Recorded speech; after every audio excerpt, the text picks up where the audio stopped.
चलिए बैठ जाइए सब लोग।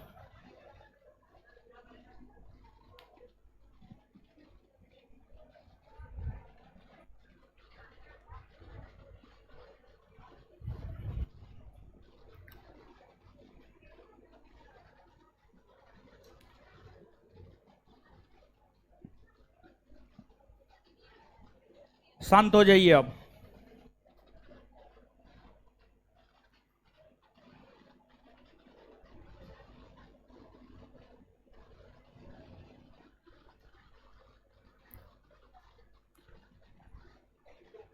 ऑनलाइन वाले लोग बताइए, दिखाई सुनाई दे रहे हैं?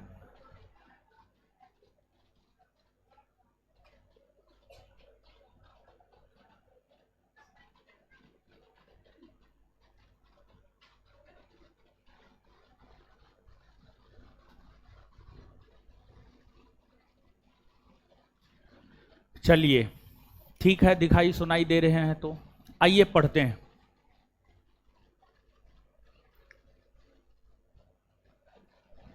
जो चैप्टर हम लोग पढ़ रहे हैं उस चैप्टर का नाम है संविधान का निर्माण। संविधान का निर्माण। संविधान का निर्माण नामक चैप्टर हम लोग पढ़ रहे हैं और हमने आपको कल के सेशन में यह बात बताया था कि भारत के संविधान का निर्माण संविधान सभा के द्वारा किया गया है और जो संविधान सभा है, संविधान सभा का गठन कैबिनेट मिशन योजना के सिफारिश पर हुआ है और उसी संविधान सभा ने भारत के लिए संविधान का निर्माण किया है।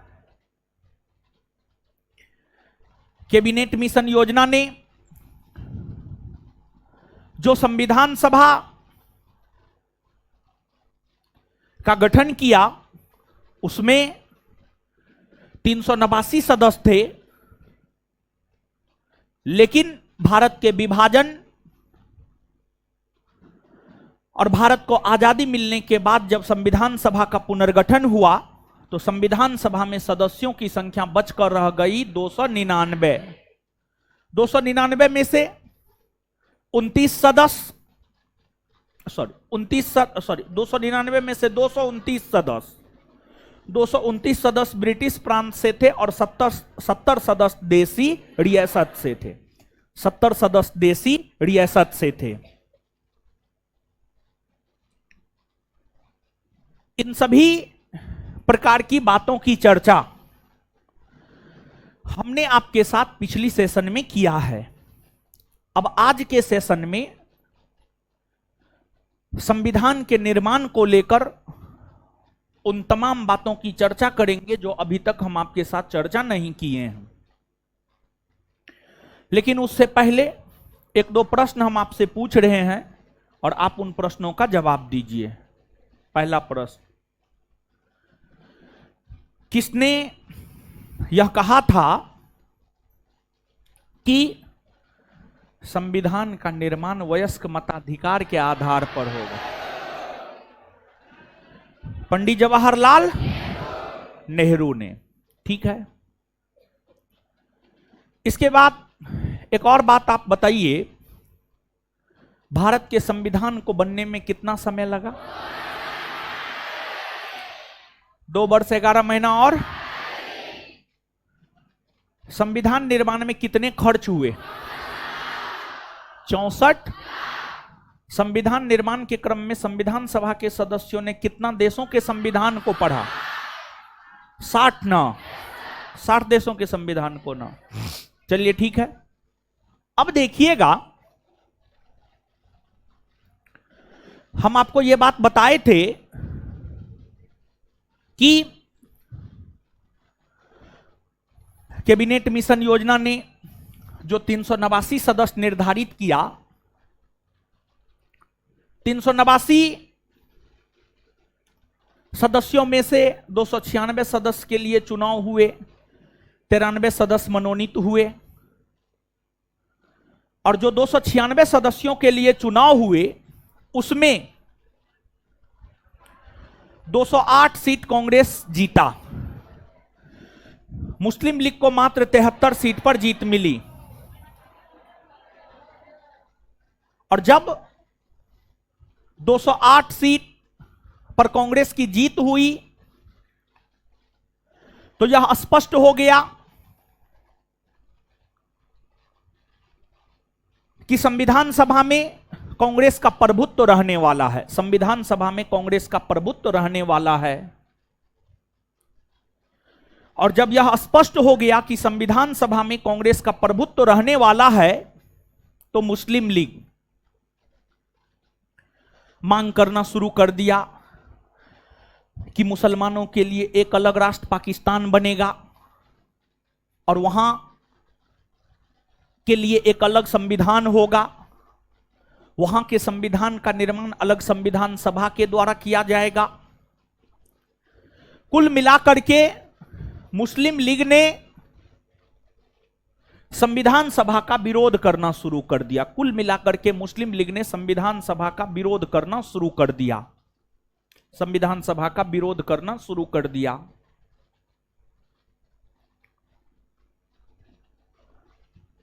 लेकिन इसके बावजूद संविधान सभा की प्रथम बैठक 9 दिसंबर 1946 को दिल्ली में आयोजित हुई। यहीं से आगे हम लोगों को देखना है, यहीं से आगे हम लोगों को देखना है। लेकिन उससे पहले आप इस बात को जानिए, संविधान सभा में जो अधिकतर सदस्य कांग्रेस के चुने गए थे, इसकी आलोचना ग्रेनविल ऑस्टिन ने भी किया। ग्रेनविल ऑस्टिन ने भी किया। ग्रेनविल ऑस्टिन ने संविधान सभा को लेकर यह कहा कि यह एक दलीय देश का एक दलीय निकाय है। यह एक दलीय देश का एक दलीय निकाय है और सभा कांग्रेस है और कांग्रेस भारत है। संविधान सभा कांग्रेस है और कांग्रेस भारत है। देखिए, संविधान सभा में 296 में से 208 निर्वाचित सदस्य 208 निर्वाचित सदस्य कांग्रेस के थे। निर्वाचित सदस्य कांग्रेस के थे। मतलब संविधान सभा में कांग्रेसियों का बोलबाला था। इसकी आलोचना ग्रेनविल ऑस्टिन के द्वारा किया गया और ग्रेनविल ऑस्टिन ने आलोचना करते हुए यह कहा कि संविधान सभा कांग्रेस है और कांग्रेस ही भारत है। संविधान सभा कांग्रेस है और कांग्रेस ही भारत है। सभा कांग्रेस है और कांग्रेस ही भारत है। और ग्रेनविल ऑस्टिन ने यह भी कहा कि यह एक दलीय देश का एक दलीय निकाय है।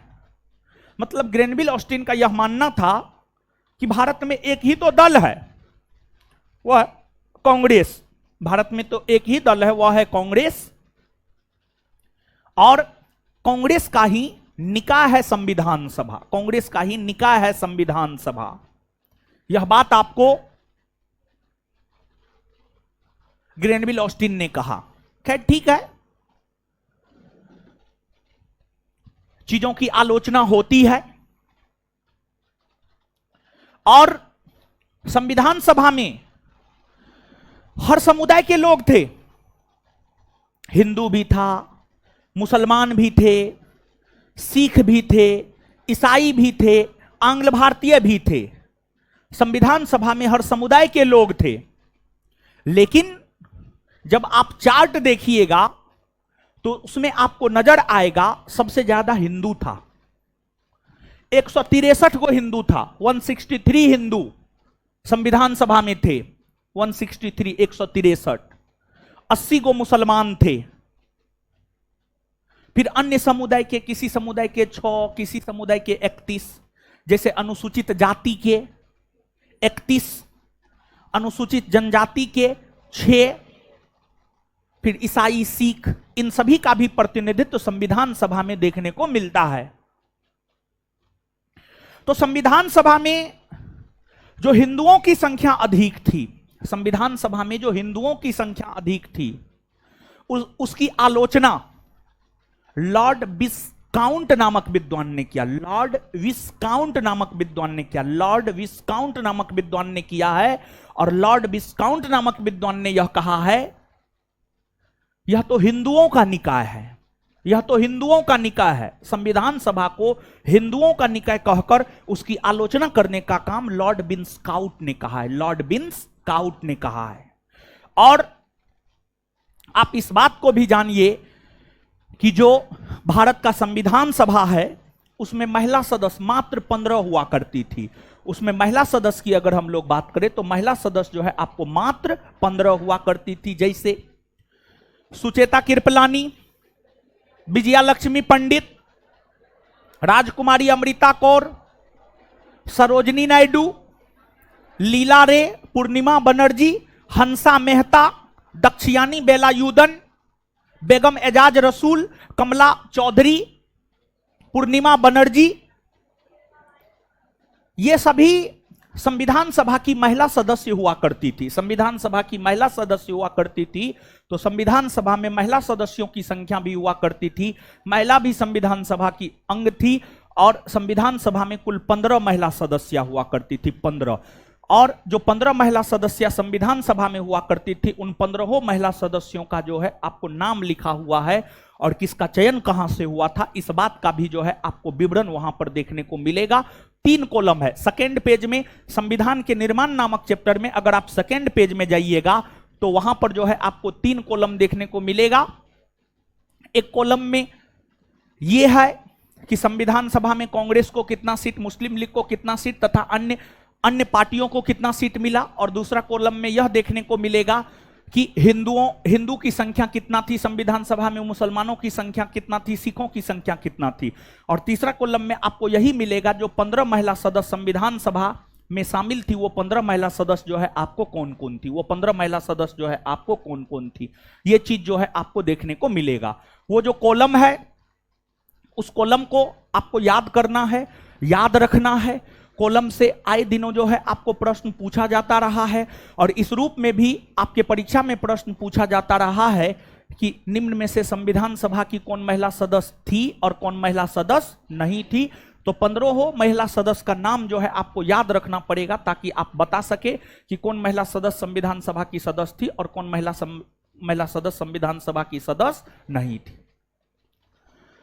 तो 1-2 पॉइंट जो आपके नोट में स्किप हो गया है, छूट गया है, नोट में आप देखिएगा, जगह है, थोड़ा पेज पलटिए ना, हाँ देखिए जगह है, हाँ वहीं पर नोट में ही 1-2 पॉइंट लिखिए। तो 1-2 विद्वान का स्टेटमेंट जो है परीक्षा के लिहाज से जरूरी है,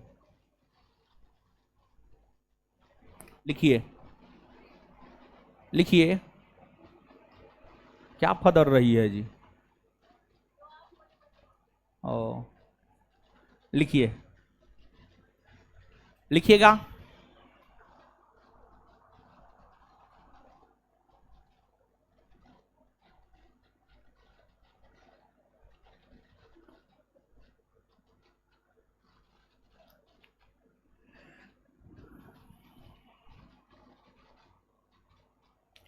Granville Austin Granville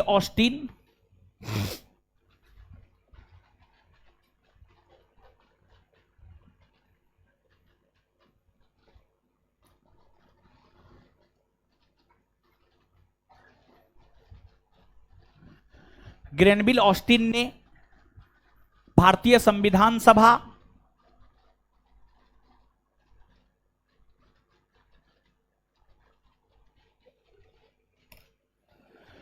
Granville Austin ने भारतीय संविधान सभा की आलोचना करते हुए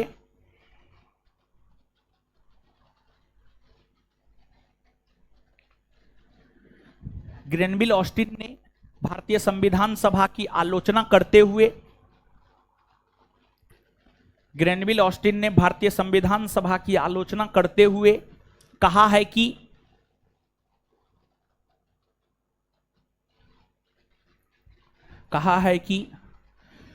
संविधान सभा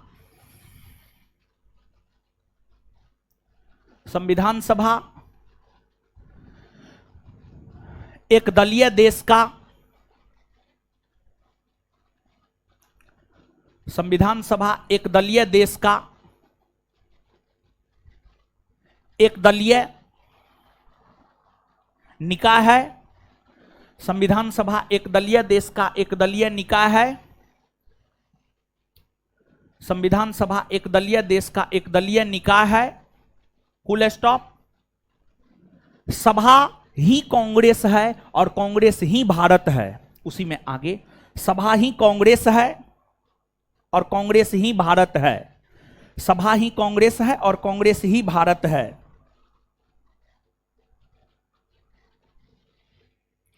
सभा ही कांग्रेस है और कांग्रेस ही भारत है।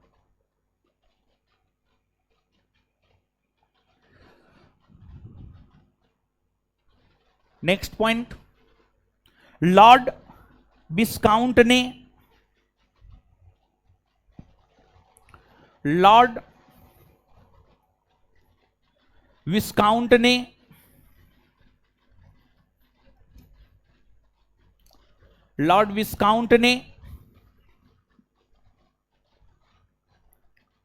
संविधान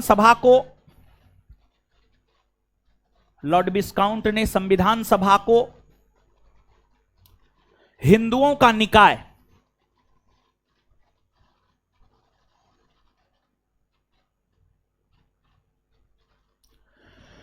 लॉर्ड विस्काउंट ने संविधान सभा को हिंदुओं का निकाय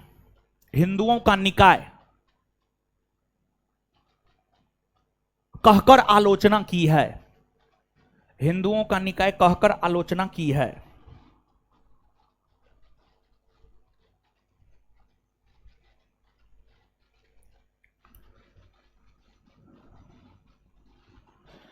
देखिए, यहां पर एक बात हम आपको बताना चाहेंगे। अगर आप एम लक्ष्मीकांत को पढ़ेंगे तो उसमें एक दो विद्वान का और स्टेटमेंट है, लेकिन आपके परीक्षा के लिहाज से देखिए, एक बात क्या है पता है? एक बात यह है कि ठीक है, हम लोग आपको जो कंटेंट देते हैं वो काफी ज्यादा है और वो सफिशिएंट भी है। ज्यादा भी है और वो सफिशिएंट भी है। लेकिन ठीक है, हम आपको बेहतर कंटेंट देते हैं, ज्यादा कंटेंट देते हैं, लेकिन उसको पचा करके एग्जाम में चीजों को जुगाली करके बाहर निकालना भी है। मतलब हम आपको पूरा सब चीज पढ़ा लिखा करके समझा देते हैं, आपके दिमाग में चला जाता है, लेकिन समय आने पर दिमाग पर जोर डाल के उस चीज को बाहर भी निकालना है। दिमाग पर जोर डाल करके जो है उस चीज को बाहर भी निकालना है। और ये चीज आपका होगा बार बार रिवीजन करने से। बार बार रिवीजन करने से ये चीज होगा। तो और भी विद्वानों का स्टेटमेंट संविधान सभा के संदर्भ में लिखा सकते हैं, लेकिन आपके परीक्षा के लिहाज से अगर देखा जाए तो आपके परीक्षा के लिहाज से सिर्फ ये दो विद्वान का स्टेटमेंट संविधान सभा के संदर्भ में महत्वपूर्ण है। और हम दावे के साथ कह सकते हैं, अगर संविधान सभा के संदर्भ में आपके बिहार एसआई परीक्षा में स्टेटमेंट पूछेगा, यही दो में से कोई एक पूछेगा, तीसरा नहीं पूछ सकता है। ये बात हम दावे के साथ कह सकते हैं, एकदम दावे के साथ कह सकते हैं। तीसरा नहीं पूछेगा, समझ गए?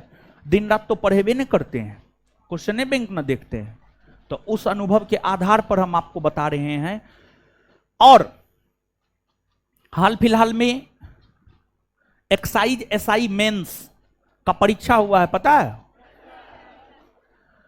क्वेश्चन अच्छा था, स्टैंडर्ड क्वेश्चन था। अब 40-50 को तो इजी प्रश्न रहता ही रहता है, लेकिन 30 के आसपास बहुत स्टैंडर्ड प्रश्न थे और कूट में प्रश्न था। कूट में प्रश्न था, स्टेटमेंट में प्रश्न था, 2 स्टेटमेंट या 3 स्टेटमेंट दे दिया था, पूछ रहा था कौन कौन स्टेटमेंट सही है। और आपके बुक में ये क्वेश्चन भी जो है हम शामिल करने का प्रयास कर रहे हैं। ये क्वेश्चन तो बाहर नहीं आया है, लेकिन फिर भी ऑप्शन के साथ जो है चीजों को डील कर रहे हैं। अब देखिए कितना हो पाता है, और वो क्वेश्चन हम आपको डिस्कस भी कर देंगे, किस स्टैंडर्ड का जो है आपको पूछा है, किस स्टैंडर्ड का पूछा है। थोड़ा पहले 1275 जो मेंस हुआ है, उस मेंस के एग्जाम के स्टैंडर्ड से ये जो 64 वाला मेंस हुआ है, इसका स्टैंडर्ड थोड़ा अच्छा था, इसका स्टैंडर्ड थोड़ा बेहतर था। तो परीक्षा है, कब आसान प्रश्न पूछ दे और कब टफ प्रश्न पूछे कहना मुश्किल है। तो परीक्षा की अगर आप तैयारी कर रहे हैं, रणभूमि में अगर आप जा रहे हैं, तो हर तरीका से आपको प्रिपेयर्ड होकर के जाना पड़ेगा। आसान पूछा तो उसमें भी बना के आना है, और टफ पूछेगा तो उसमें भी बना के आना है। देखिए होता क्या है कि आपको मान लिया जाए कि हम पूरा स्टैंडर्ड लेवल का आपको पढ़ा दिए, क्वेश्चन आसान पूछ दिया, तो अब विद्यार्थी को लगता है इतना भारी भारी चीज पढ़ा दिया, आसानी पूछा, थोड़ा आसानी पढ़ाना चाहिए। लेकिन वही आसान पढ़ा दिए, टफ आ गया, तो फिर विद्यार्थी कहेगा है एकदम ऊपर ऊपर से पढ़ा दिए और जो है क्वेश्चन टफ आ गया। तो विद्यार्थी जो है टीचर को कहीं नहीं रहने देता है, ना दायां ना बायां। और यही वजह है कि हम लोग चाहे आसान पूछे चाहे टफ पूछे, आपके संस्थान के लड़का के द्वारा बेहतर करके परीक्षा में आया जाता है। आपके संस्थान का लड़का काफी बेहतर करके आता है, क्योंकि इजी टू टफ हर चीज हम लोग डिस्कस करते हुए जो है आपको जाते हैं, समझे? तो इसी वजह से आप हर चीज को फॉलो कीजिए। आप ये मत कहिए कि ये टफ है ये आसान है। कब परीक्षा कैसन पूछेगा किसी को अता पता नहीं है, समझ गए? तो ठीक है, अब आइए ये 2 स्टेटमेंट जो है आप याद रखिएगा। अब देखिएगा आप कि संविधान सभा के चुनाव के बाद से ही मुस्लिम लीग संविधान सभा का विरोध करना शुरू कर दिया, लेकिन इसके बावजूद संविधान सभा की प्रथम बैठक, इसके बावजूद संविधान सभा की प्रथम बैठक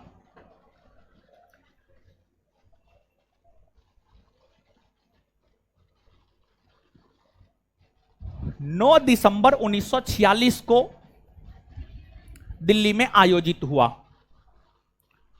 9 दिसंबर 1946 को संविधान सभा की जो प्रथम बैठक दिल्ली में आयोजित हुआ, इसमें 7th एडिशन के एम लक्ष्मीकांत के अनुसार, एकदम जो लेटेस्ट एम लक्ष्मीकांत का एडिशन आया है, क्वालिटी का 7वां एडिशन आया है,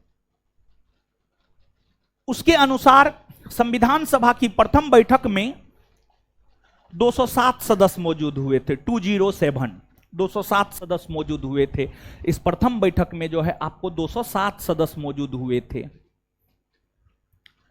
कुछ बुक 208 सदस्य भी लिखता है, कुछ बुक 209 भी लिखता है, कुछ बुक 211 भी लिखता है।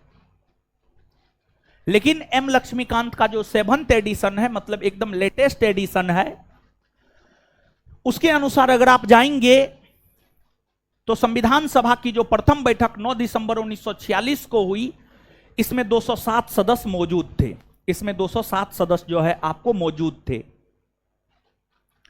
और 207 सदस्यों में 207 सदस्य मौजूद इसलिए थे क्योंकि मुस्लिम लीग तो बैठक का बहिष्कार कर दिया। मुस्लिम लीग की अगर आप बात करेंगे तो मुस्लिम लीग ने संविधान सभा की बैठक का बहिष्कार किया और हैदराबाद एक ऐसा देशी रियासत था जिसके प्रतिनिधि संविधान सभा में शामिल नहीं हुए थे। हैदराबाद एक ऐसा देशी रियासत था जिसके प्रतिनिधि संविधान सभा में शामिल नहीं हुए थे।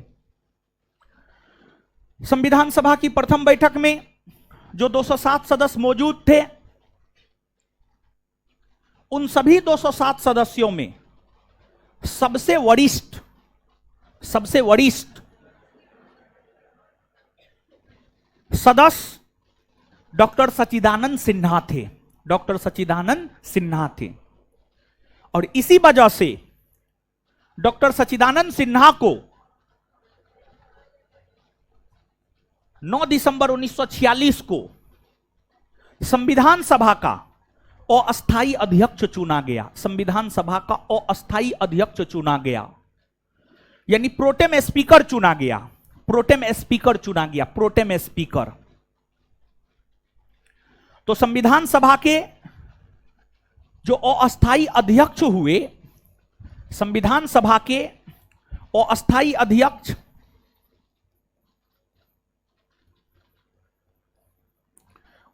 अध्यक्ष आपको किसे चुना गया? तो डॉक्टर सच्चिदानंद सिन्हा।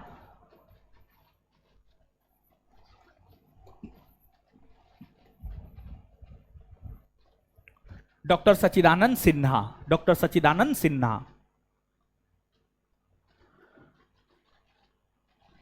आगे चलकर 11 दिसंबर 1946 को संविधान सभा का अस्थायी अध्यक्ष डॉक्टर राजेंद्र प्रसाद को चुन लिया गया। संविधान सभा का अस्थायी अध्यक्ष डॉक्टर राजेंद्र प्रसाद को चुन लिया गया। संविधान सभा का अस्थायी अध्यक्ष जो है आपको डॉक्टर राजेंद्र प्रसाद को चुन लिया गया। अस्थायी अध्यक्ष डॉक्टर राजेंद्र प्रसाद।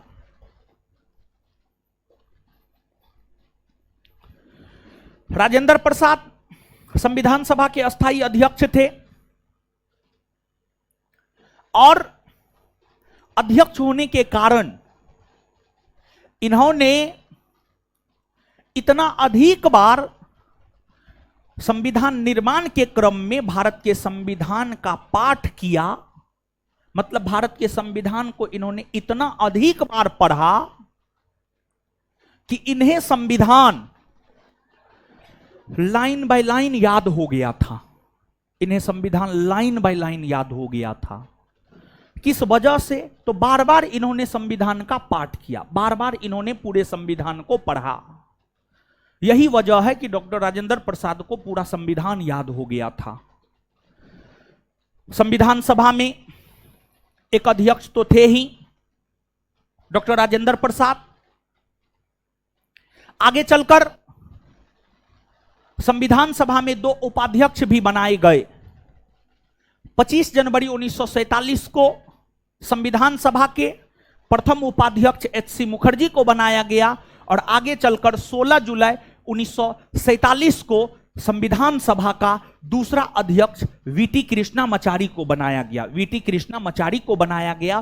तो संविधान सभा का प्रथम अध्यक्ष एच.सी. मुखर्जी को 25 जनवरी 1947 को और दूसरा उपाध्यक्ष जो है आपको अध्यक्ष बोल दिए थे क्या?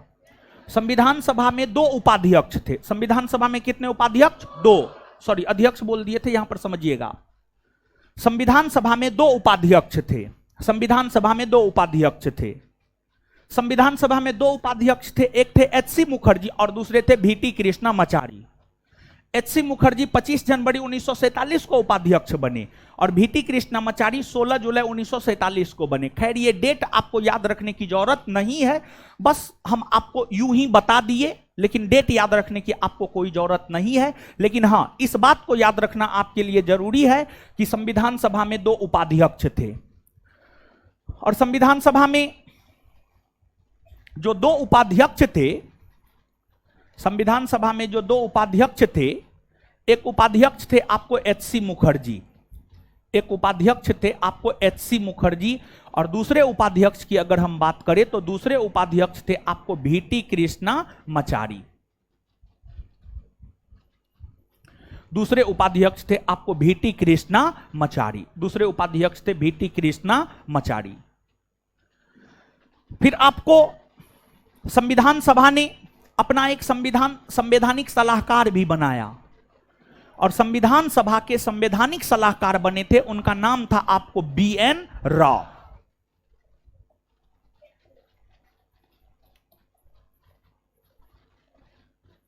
संविधान सभा के संवैधानिक सलाहकार थे आपको BN राव, बेनेगल रामा राव, बेनेगल रामा राव। और देखिए आपको यहां पर थोड़ा विद्यार्थी को कंफ्यूजन होता है BN राव और BR अंबेडकर में। BN राव अलग है और BR अंबेडकर अलग है, दोनों अलग अलग हैं। BN राव संविधान सभा के संवैधानिक सलाहकार थे, और डॉक्टर भीमराव अंबेडकर की अगर हम लोग बात करें तो ये प्रारूप समिति के अध्यक्ष थे। डॉक्टर भीमराव अंबेडकर प्रारूप समिति के अध्यक्ष थे।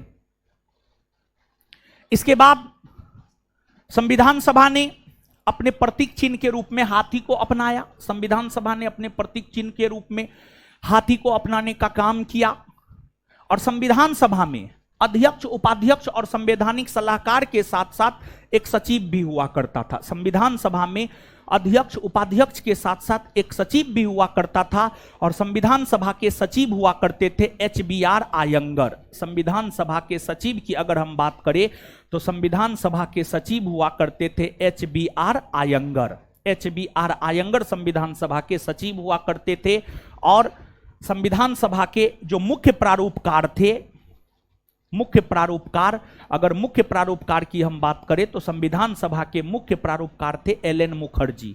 LN मुखर्जी संविधान सभा के मुख्य प्रारूपकार थे। और जब भारत का संविधान बनकर तैयार हुआ तो उसे लिखने का काम प्रेम बिहारी नारायण रायजादा ने किया था। अर्थात संविधान सभा के सुलेखक, अंग्रेजी में कैलियोग्राफर, प्रेम बिहारी नारायण रायजादा थे। और जो भारत का मूल संविधान था, भारत के मूल संविधान की अगर हम बात करें तो भारत का मूल संविधान अंग्रेजी भाषा में लिखा गया था। भारत का जो मूल संविधान था वह आपको अंग्रेजी भाषा में लिखा गया था। बाद में जाकर उसका हिंदी अनुवाद किया गया, और भारत के संविधान का हिंदी में अनुवाद करके उसको लिखने का काम किया था बसंत कृष्ण वेद ने। बसंत कृष्ण वेद ने। तो यहां पर एक इस बात को याद रखना आपके लिए आवश्यक है कि भारत का संविधान मूल तौर पर अंग्रेजी भाषा में लिखा गया था, और इसके सुलेखक या कैलियोग्राफर की अगर हम लोग बात करें तो इसके सुलेखक या कैलियोग्राफर थे आपको प्रेम बिहारी नारायण रायजादा। तो भारत के संविधान के जो कैलियोग्राफर थे उनका नाम था आपको प्रेम बिहारी नारायण रायजादा। प्रेम बिहारी नारायण रायजादा। और इसके बाद इसका हिंदी में जो रूपांतरण किया गया था, मतलब हिंदी में जो लिखने का काम किया गया था, वह आपको बसंत कृष्ण वेद्य। बसंत कृष्ण वेद्य समझ गए। तो ये सब फैक्ट है, और ये सब फैक्ट की अगर हम लोग बात करें तो ये सब फैक्ट जो है आपके परीक्षा में सीधे तौर पर उठा करके जो है यहां से पूछा जाता है। तो ये सब फैक्ट हमने आपको बतला दिया। अब आप संविधान सभा के कार्य प्रणाली को समझिए। संविधान सभा ने किस प्रकार से काम किया, और संविधान सभा ने भारत के लिए तो संविधान का निर्माण किया ही, भारत के लिए संविधान के निर्माण के साथ साथ संविधान सभा ने और भी कई सारे कार्य किए। भारत के लिए संविधान के निर्माण के साथ साथ संविधान सभा ने जो और भी कई सारे कार्य किए हैं उसको भी हम लोग देखेंगे। तो देखिए, ध्यान दीजिएगा आप यहां पर संविधान सभा की प्रथम बैठक 9 दिसंबर 1946 को हुई। आगे चलकर 11 दिसंबर 1946 को अस्थायी अध्यक्ष के तौर पर डॉक्टर राजेंद्र प्रसाद को चुना गया।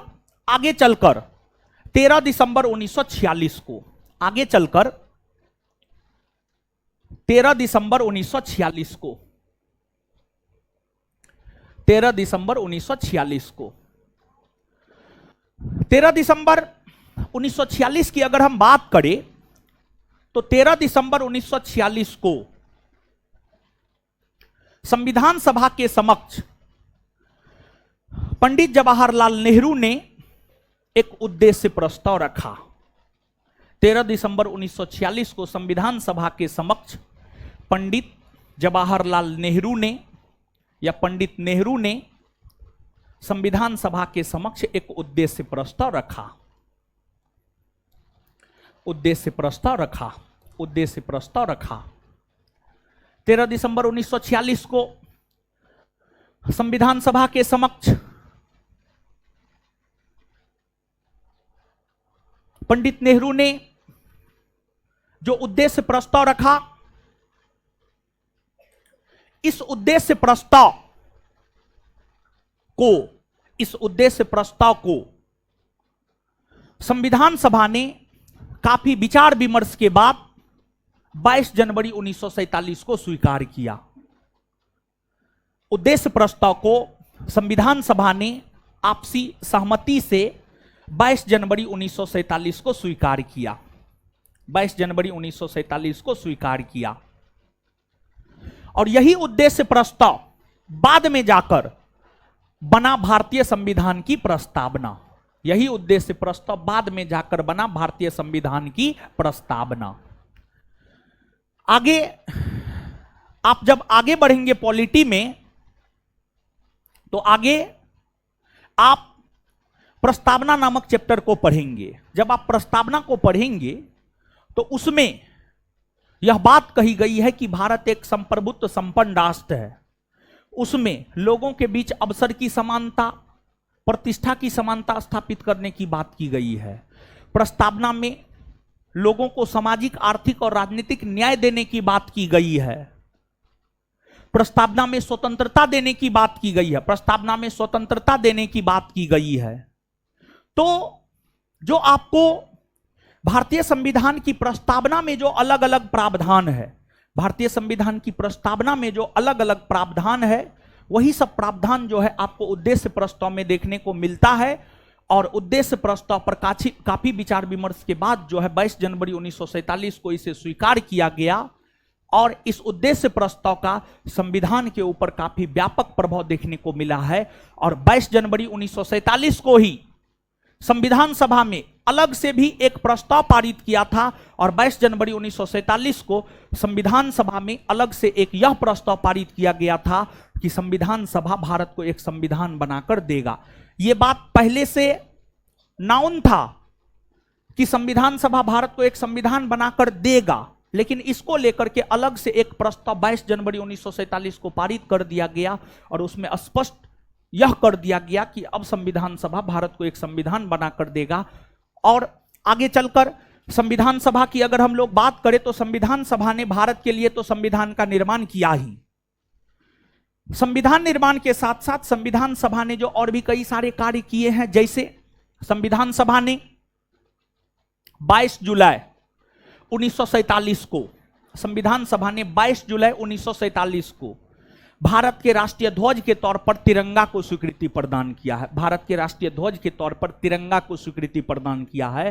तो तिरंगा को भारत के राष्ट्रीय ध्वज के तौर पर स्वीकृति प्रदान करने का काम किया है संविधान सभा ने।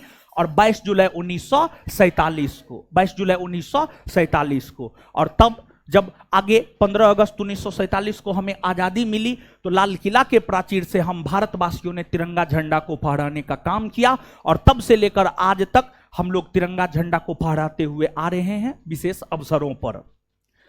इसके अलावे भारत राष्ट्रमंडल का सदस्य राष्ट्र बना और भारत राष्ट्रमंडल का सदस्य राष्ट्र मई 1949 में बना।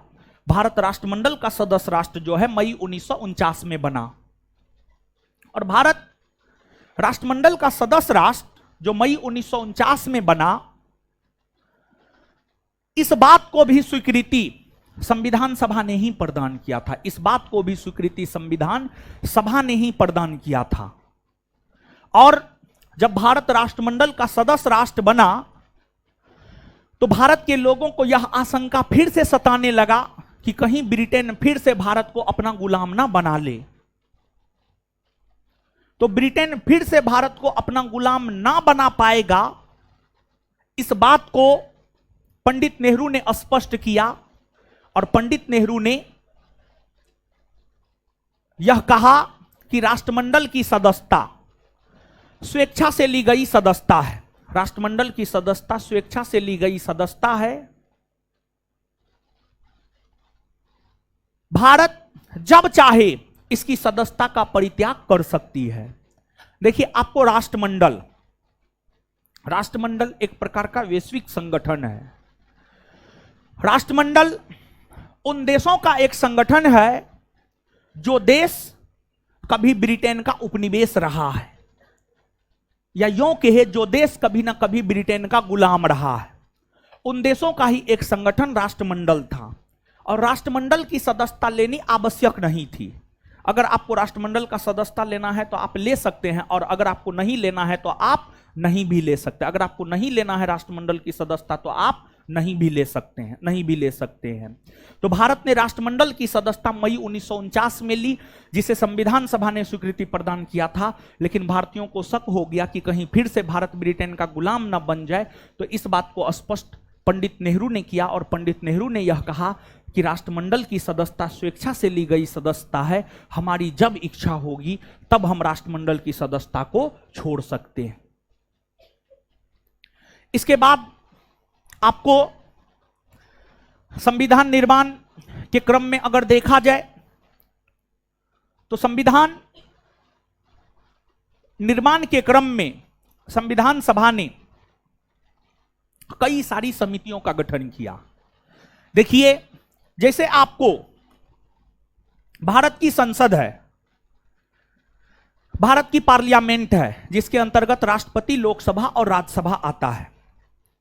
जो संसद है, संसद का काम काफी व्यापक है।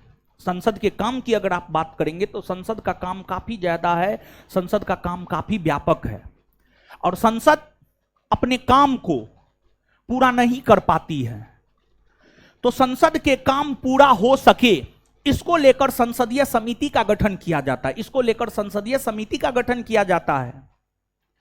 उसी प्रकार से ठीक है, भारत के संविधान के लिए संविधान सभा का गठन हुआ, लेकिन संविधान सभा सभी कार्यों को पूरा नहीं कर पा रही थी। और संविधान सभा जो सभी कार्यों को पूरा नहीं कर पा रही थी, इसी वजह से संविधान सभा ने संविधान के निर्माण हेतु कई सारी समितियों का गठन किया।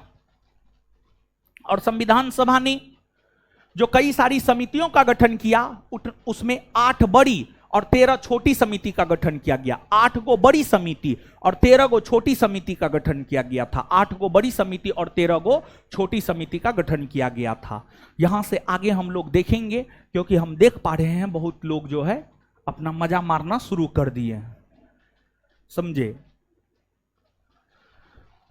तो आइए अब थोड़ा मुंह खोल करके बोलिए, चीजों को याद कीजिए, समझे। बताइए आप लोग का कितना ध्यान रखना पड़ता है। आइए, हम जितना आप लोग का ध्यान रखते उतना कोई नहीं रखेगा, समझे। देखे कि सोने लगे हैं, तुरंत देखिए अब बोल रहे हैं, बोलिए, याद कीजिए, नींद फट जाएगा, फिर से समझिएगा। चलिए आइए,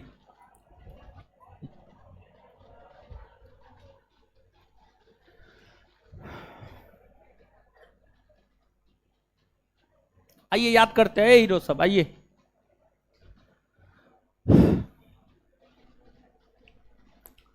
संविधान सभा को एक दलीय देश का एक दलीय निकाय किसने कहा है?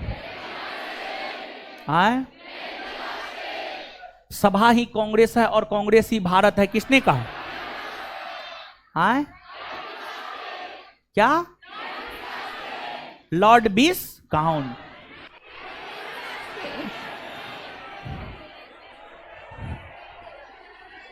बताइए हे भगवान, दो स्टेटमेंट एक में ही लिखा दिए और पूछ रहे हैं तो तुरंत चले गए वहां पे।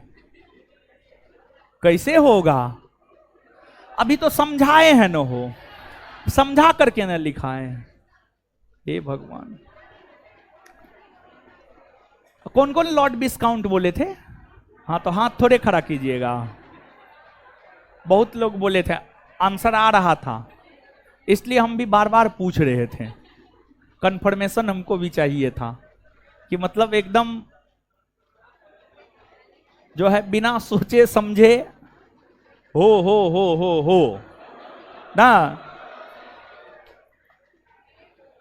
ध्यान से क्वेश्चन को सुनिए तब जवाब दीजिए, समझे?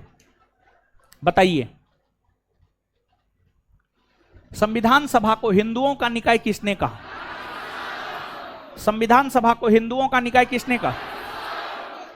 संविधान सभा की आलोचना करते हुए किसने यह कहा कि यह एक दलीय देश का एक दलीय निकाय है, सभा ही कांग्रेस है और कांग्रेस ही भारत है? ग्रैनविल। संविधान सभा की प्रथम बैठक कब हुई है? 9 दिसंबर 1900। कहां हुई है? कहां हुई है? क्या मुस्लिम लीग इस बैठक में भाग लिया था? आए? कितने सदस्य भाग लिए थे? इसके बाद आगे बताइएगा, 9 दिसंबर 1946 को संविधान सभा का अस्थायी अध्यक्ष किसे बनाया? किसे बनाया गया? डॉक्टर सच्चिदानंद। संविधान सभा का अस्थायी अध्यक्ष कौन बना? राजेंद्र। संविधान सभा में कितने उपाध्यक्ष? कितने उपाध्यक्ष? कौन कौन? एच.सी. मुखर्जी। और संविधान सभा के संवैधानिक सलाहकार कौन कौन थे? संवैधानिक सलाहकार। संविधान सभा के सचिव कौन थे? संविधान सभा के सचिव। संविधान सभा के मुख्य प्रारूपकार। मुख्य प्रारूपकार। संविधान के सुलेखक प्रेम बिहारी नारायण। और संविधान मूल तौर पर कौन भाषा में लिखा गया? इंग्लिश भाषा में ना। संविधान मूल तौर पर कौन भाषा में लिखा गया? इसको हिंदी में लिखने का काम किसने किया? किसने किया? पंडित नेहरू ने उद्देश्य प्रस्ताव संविधान सभा के समक्ष कब रखा? 13 दिसंबर 1900। पंडित नेहरू ने संविधान सभा के समक्ष उद्देश्य प्रस्ताव कब रखा? 13 दिसंबर 1946। इस उद्देश्य प्रस्ताव को संविधान सभा ने कब स्वीकृति प्रदान की? 22 जनवरी 1900। यही उद्देश्य प्रस्ताव बाद में जाकर क्या बना?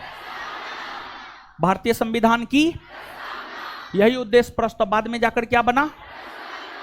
भारतीय संविधान की प्रस्तावना बना। ठीक है, भारतीय संविधान की प्रस्तावना बना। और इसके बाद चलिए अब आगे आइए। अब देखिएगा संविधान सभा, अब समझिएगा। नींद फटा जी, जिसको नींद आ रहा था। अब आगे आइए, देखिए संविधान सभा। संविधान सभा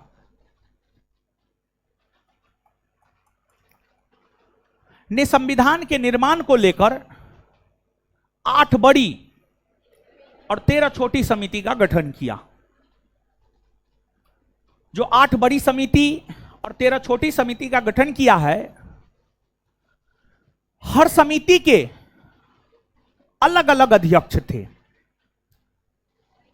और विशेष तौर पर जो 8 बड़ी और 13 छोटी समिति है, उन समिति के अध्यक्ष को याद रखना आपके लिए जरूरी है। उन समिति के अध्यक्षों को याद रखना आपके लिए जरूरी है, क्योंकि आपके परीक्षा में प्रश्न पूछे जाते हैं यहां से। हम आपको बोले थे ना, ये चैप्टर जो है कंसेप्चुअल कम और फैक्चुअल ज्यादा है। देख रहे हैं कितने सारे फैक्ट हैं। तो आपको जो 8 बड़ी और 13 छोटी समिति के अध्यक्ष हैं उन अध्यक्षों को याद रखना है। जैसे संघ संविधान समिति, जो हल्ला मत कीजिए, हल्ला मत कीजिए, हमको पता है कि आपके पास नोट है, समझे, हल्ला मत कीजिए, बताने दीजिए, फिर हल्ला कीजिएगा बाद में। बड़ी समितियों में संघ शक्ति समिति का नाम आता है, संघ संविधान समिति का नाम आता है, प्रांतीय संविधान समिति का नाम आता है, राज्यों से समझौता करने वाली समिति का नाम आता है, प्रारूप समिति का नाम आता है, प्रक्रिया नियम समिति का नाम आता है, संचालन समिति का नाम आता है, मौलिक अधिकार और अल्पसंख्यकों को लेकर गठित परामर्श समिति का नाम आता है।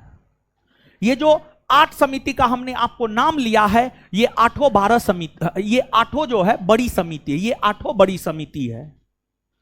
और इन 8 बड़ी समितियों के अध्यक्षों की अगर हम लोग बात करें तो देखिए, संघ शक्ति समिति, संघ संविधान समिति और राज्यों से समझौता करने वाली समिति, ये तीनों समिति के अध्यक्ष है पंडित जवाहरलाल नेहरू। पंडित जवाहरलाल नेहरू। यहां पर विशेष तौर पर जो ध्यान देने वाली बात है, राज्यों से समझौता करने वाली समिति के अध्यक्ष कौन है, इस बात पर विशेष तौर पर ध्यान देने की जरूरत है। देखिए, हम लोगों के मन में यह होता है कि भारत देश का एकीकरण सरदार पटेल ने किया, इसी वजह से हम लोगों के दिमाग में यह होता है कि राज्यों से समझौता करने वाली समिति के अध्यक्ष होंगे सरदार पटेल, लेकिन ऐसी बात नहीं है। सरदार पटेल देसी रियासतों को भारत में मिलाने का काम किया। सरदार पटेल की अगर हम बात करें तो सरदार पटेल जो है देसी रियासतों का भारत में विलय करने का काम किया, देसी रियासतों का भारत में विलय करने का काम किया सरदार पटेल ने, सरदार पटेल ने। जबकि जो राज्यों से समझौता करने वाली समिति थी, राज्यों से समझौता करने वाली समिति के अध्यक्ष थे आपको पंडित जवाहरलाल नेहरू। राज्यों से समझौता करने का काम पंडित जवाहरलाल नेहरू के नेतृत्व में राज्यों से समझौता करने वाली समिति ने किया। तो इस बात को विशेष तौर पर ध्यान में रखना है, राज्यों से समझौता करने वाली समिति के अध्यक्ष थे आपको पंडित जवाहरलाल नेहरू, इसके अध्यक्ष सरदार वल्लभ भाई पटेल नहीं थे। इसके बाद आपको प्रांतीय संविधान समिति है, मौलिक अधिकार और अल्पसंख्यकों को लेकर परामर्श समिति है, ये दोनों भी बड़ी समिति है। इन दोनों बड़ी समिति के अध्यक्ष है सरदार वल्लभ भाई पटेल। फिर आपको नियम प्रक्रिया समिति या प्रक्रिया नियम समिति और संचालन समिति, इन दोनों समितियों के अध्यक्ष आपको डॉक्टर राजेंद्र प्रसाद रहे हैं। फिर आपको अगला है प्रारूप समिति। और देखिए, भारतीय संविधान के निर्माण में जितनी भी समितियों का गठन हुआ, उन सभी समितियों में अगर देखा जाए तो उन सभी समितियों में संविधान निर्माण करने में जो सबसे महत्वपूर्ण समिति रही है वह रही है आपको प्रारूप समिति। संविधान निर्माण करने में जो सबसे महत्वपूर्ण समिति रही है वह रही है आपको प्रारूप समिति।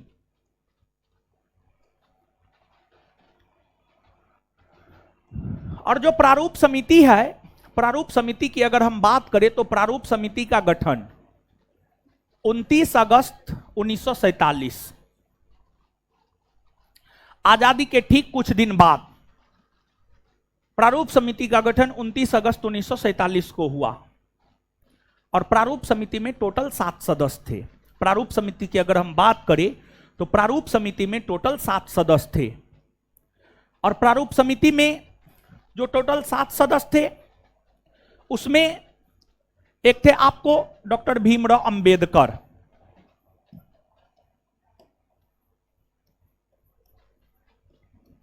भीमराव अंबेडकर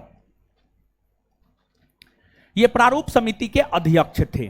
एक थे डॉक्टर भीमराव अंबेडकर, और डॉक्टर भीमराव अंबेडकर प्रारूप समिति के अध्यक्ष थे।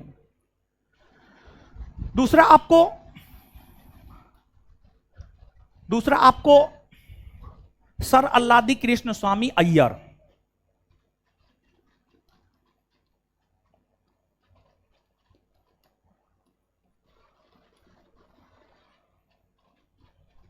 सर अल्लादी कृष्ण स्वामी अय्यर। तीसरे थे आपको एन गोपाल स्वामी आयंगर।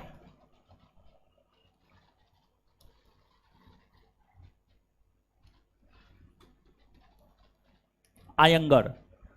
चौथे थे आपको के एम मुंशी, कन्हैया लाल मानिक लाल मुंशी।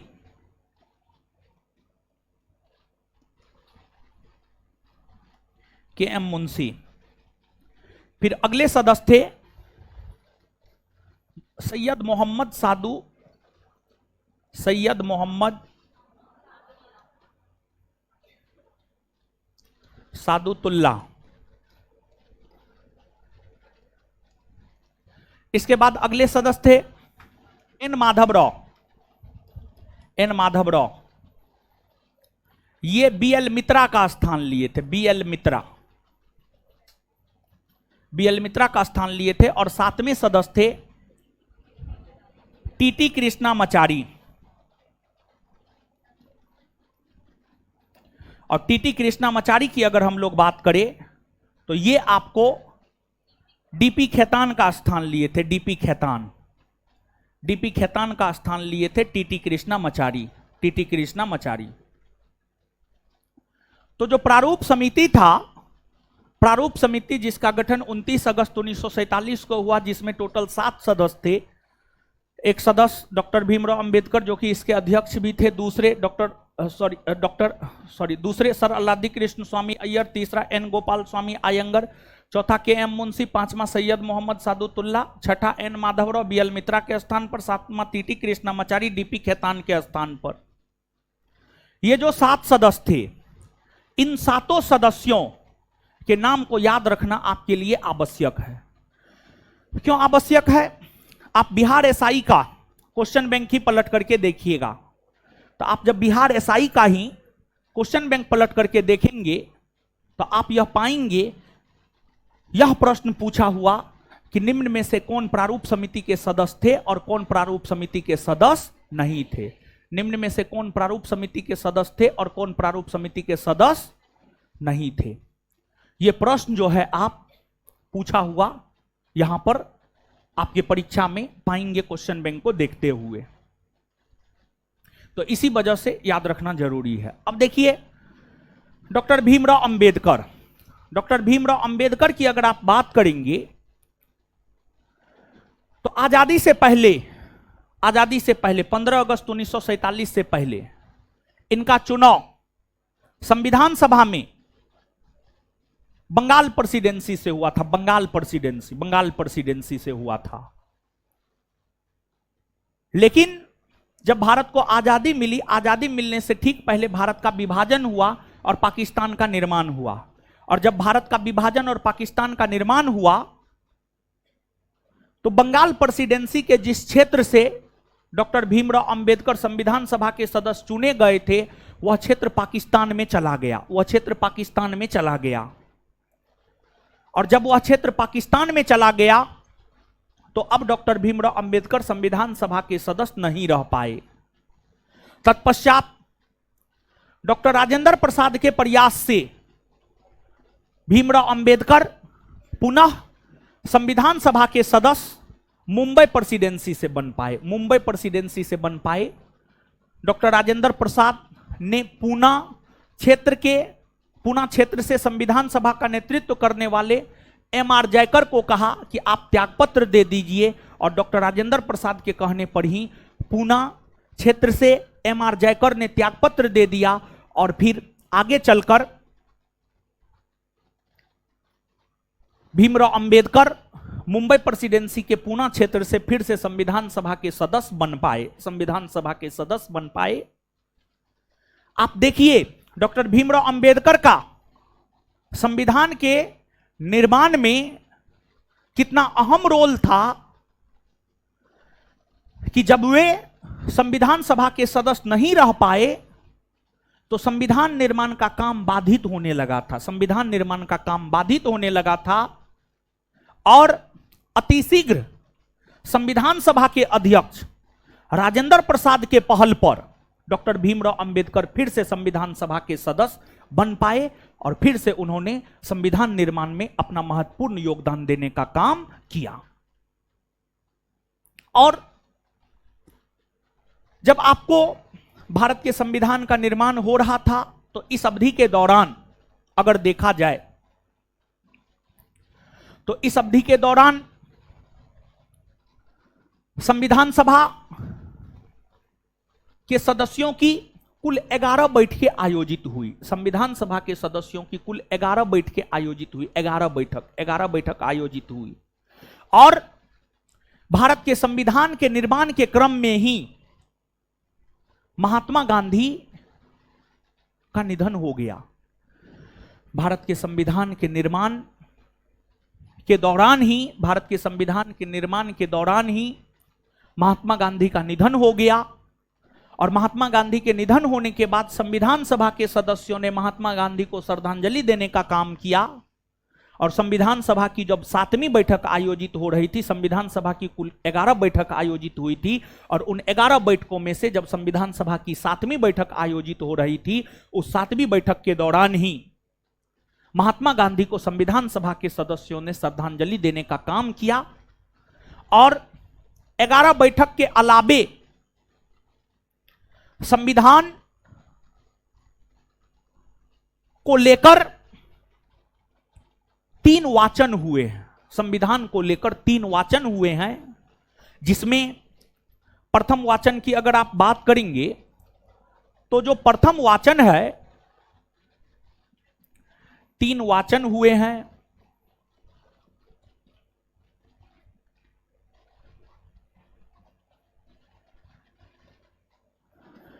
जिसमें प्रथम वाचन की अगर हम बात करें तो जो प्रथम वाचन है वह 4 नवंबर 1948 से 9 नवंबर 1948 के बीच चला, 9 नवंबर 1948 के बीच चला। फिर द्वितीय वाचन की अगर हम बात करें तो 15 नवंबर 1948 से 17 अक्टूबर 1949 तक चला। और फिर तीसरा वाचन की अगर हम लोग बात करें तो तीसरा वाचन 14 नवंबर 1949 से 26 नवंबर 1949, 26 नवंबर 1949 संविधान सभा के द्वारा संविधान को लेकर के यही 3 वाचन आयोजित किए गए। और तीसरे वाचन के दौरान 26 नवंबर 1949 को भारत का संविधान बनकर तैयार हो गया। 26 नवंबर 1949 को भारत का संविधान बनकर तैयार हो गया। और जब 26 नवंबर 1949 को भारत का संविधान बनकर तैयार हो गया, 26 नवंबर 1949 को भारत का संविधान बनकर तैयार हो गया, तो इस संविधान में उस समय अगर देखा जाए तो इस संविधान में उस समय मूल तौर पर 395 अनुच्छेद था, 395 अनुच्छेद था, 22 गो भाग था, 8 गो अनुसूची था, 8 गो अनुसूची था, समझिएगा 8 गो अनुसूची था, 8 गो अनुसूची था। तो जो मूल संविधान था, मूल संविधान की अगर आप बात करेंगे तो मूल संविधान में 395 अनुच्छेद, 22 भाग और 8 अनुसूची हुआ करता था। जबकि वर्तमान के संविधान की अगर आप बात करेंगे तो वर्तमान के संविधान में 470 के आसपास अनुच्छेद है, 25 गो भाग है और 12 गो अनुसूची है, 25 गो भाग है और 12 गो अनुसूची है। जब भारत का संविधान 26 नवंबर 1949 को बनकर तैयार हो गया तो भारतीय संविधान में 395 अनुच्छेद था। उन 395 अनुच्छेदों में से 15 अनुच्छेद, 395 अनुच्छेद में से 15 अनुच्छेद, जैसे अनुच्छेद 5, अनुच्छेद 6, अनुच्छेद 7, 8, 9, 10, अनुच्छेद 60 अनुच्छेद 324, फिर अनुच्छेद 360, 366, 379, 380, 388, 391, 392, 393, ये तमाम ऐसे अनुच्छेद है जो 26 नवंबर 1949 को ही लागू कर दिया गया था। ये तमाम ऐसे अनुच्छेद है जो 26 नवंबर 1949 को ही लागू कर दिए गए थे। मतलब जो भारत का संविधान है, भारत का संविधान आंशिक तौर पर लागू 26 नवंबर 1949 को हुआ था। भारत का संविधान आंशिक तौर पर लागू जो है आपको 26 नवंबर 1949 को ही हो गया था। लेकिन आगे चलकर भारत का संविधान पूर्ण रूपेण लागू 26 जनवरी 1950 को हुआ। भारत का संविधान पूर्ण रूपेण लागू अगर देखा जाए तो पूर्ण रूपेण लागू हुआ है 26 जनवरी 1950। तो आखिरकार ऐसा क्या था, समझिएगा कि 26 नवंबर 1949 को जब संविधान बनकर तैयार हो गया तो इसे लागू 26 नवंबर 1949 को ही कर दिए जाने चाहिए। क्यों संविधान के मात्र 15 अनुच्छेद को लागू किया गया, बाद बाकी अनुच्छेद को नहीं लागू किया गया? और पूरे के पूरे संविधान की अगर हम लोग बात करें तो पूरे के पूरे संविधान को लागू किया गया है 26 जनवरी 1950। 26 जनवरी 1950, 26 जनवरी को ही भारत का संविधान क्यों लागू हुआ है, इतिहास पढ़ाते हुए भी हम आपको बताए थे और यहां पर भी आप जान लीजिए।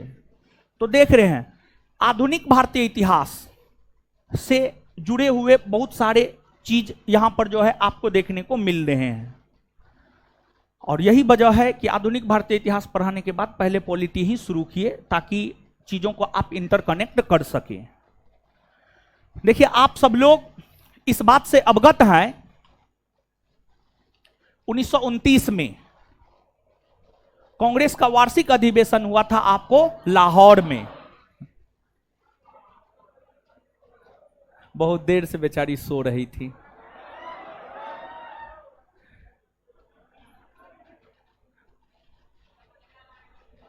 बढ़िया है, सोते रहिए। एक तो आप रेगुलर ना क्लास आते हैं, क्लास आते भी हैं तो सोते हैं, कैसे होगा बताइए, समझे? तब रिजल्ट नहीं होगा तो फिर कहिएगा रिजल्ट नहीं हुआ है। आपको तो कितना जिम्मेदार होना चाहिए जी, जिम्मेदारी के साथ आपको पढ़ाई करना चाहिए। चलिए, बेचारी बहुत देर से सो रही थी, एक नींद ले ली पूरा। क्या हुआ? उधर भी सो रहे हैं? हे भगवान, ठीक है सोइए। चलिए आइए अब देखिए,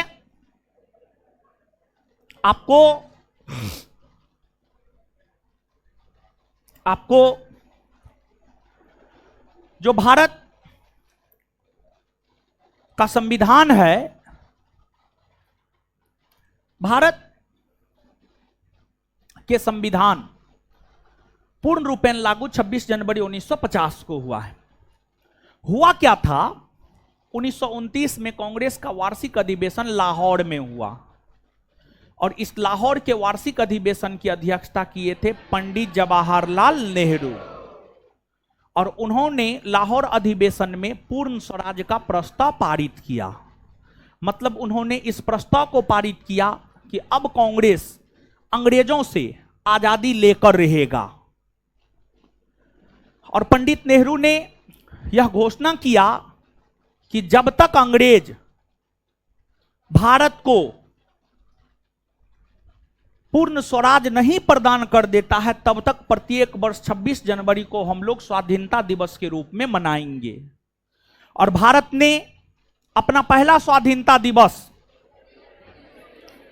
26 जनवरी 1930 को मनाया और तब से लेकर आजादी मिलने तक प्रत्येक वर्ष 26 जनवरी को स्वाधीनता दिवस के रूप में मनाया गया।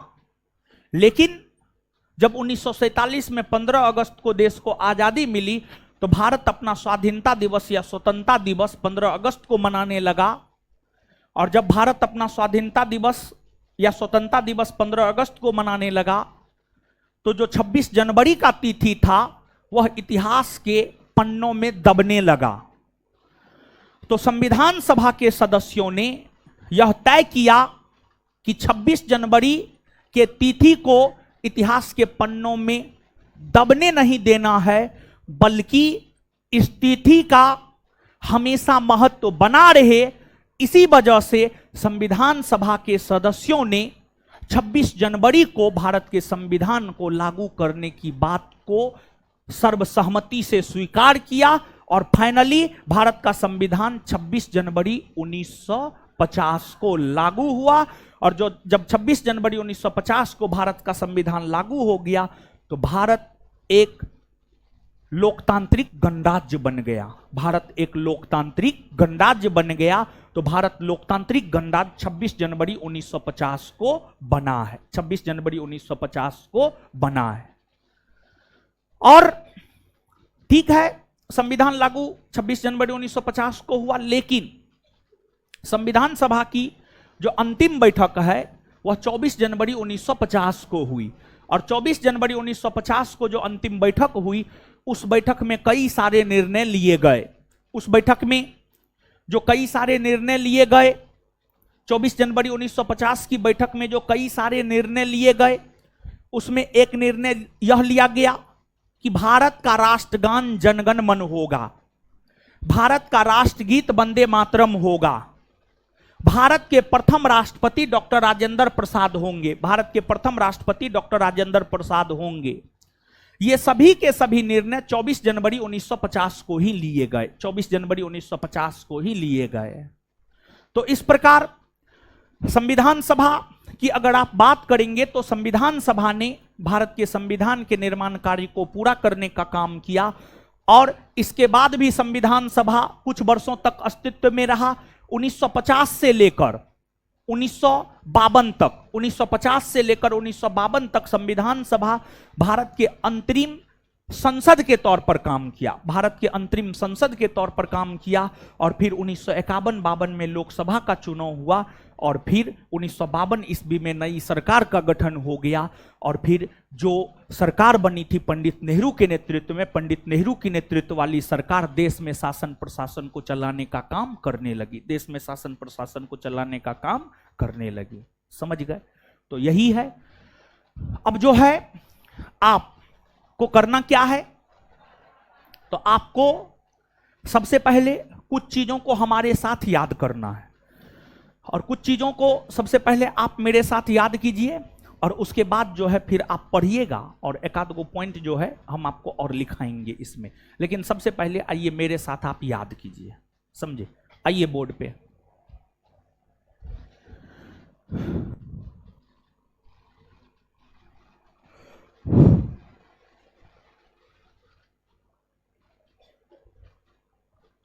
चलिए बताइए, संविधान सभा ने संविधान निर्माण को लेकर कितनी बड़ी समिति और कितनी छोटी समिति का गठन किया?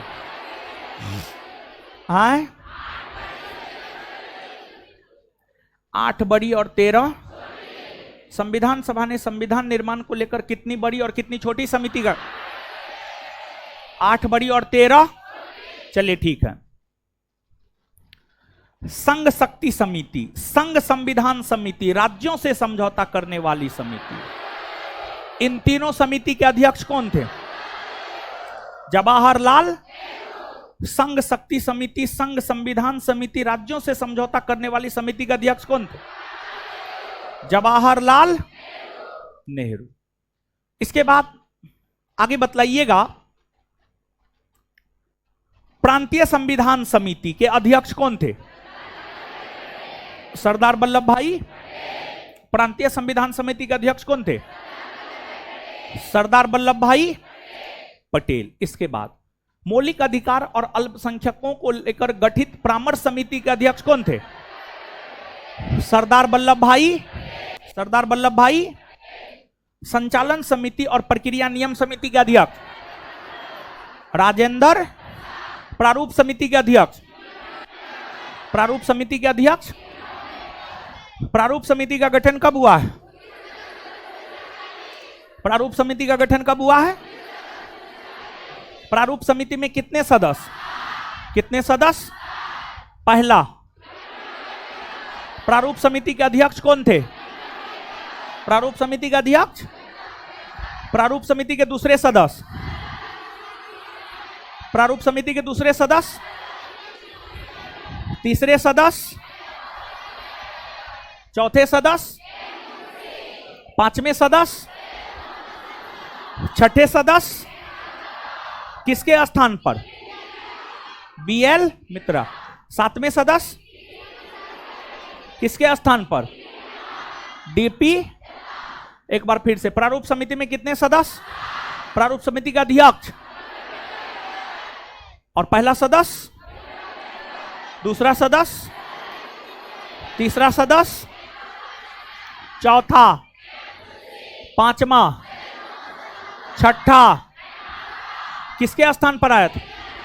सातवां सदस्य। सातवां सदस्य। चलिए ठीक है। इसके बाद आगे बताइएगा, संविधान सभा की कुल कितने बैठकें हुई? 11। कितना बैठक? कितना बैठक? कितने वाचन हुए? कितने वाचन? प्रथम वाचन कब से कब? प्रथम वाचन कब से कब? द्वितीय वाचन कब से कब? द्वितीय वाचन कब से कब? तृतीय वाचन कब से कब? तृतीय वाचन कब से कब? और भारत का संविधान बनकर तैयार कब हुआ है? 26 नवंबर 1900। भारत का संविधान बनकर तैयार कब हुआ है? तो भारत का संविधान 26 नवंबर को बनकर तैयार हुआ है। और यही वजह है कि 26 नवंबर को संविधान दिवस के रूप में मनाया जाता है। 26 नवंबर को संविधान दिवस के रूप में मनाया जाता है। तो संविधान दिवस किस तिथि को मनाया जाता? 26। संविधान दिवस किस तिथि को मनाया जाता है? क्या 26 नवंबर 1949 को भारतीय संविधान के कुछ प्रावधान लागू हुए थे? हाँ या ना? हुए थे ना? कितने अनुच्छेद लागू हुए? 15 ना? कौन कौन अनुच्छेद?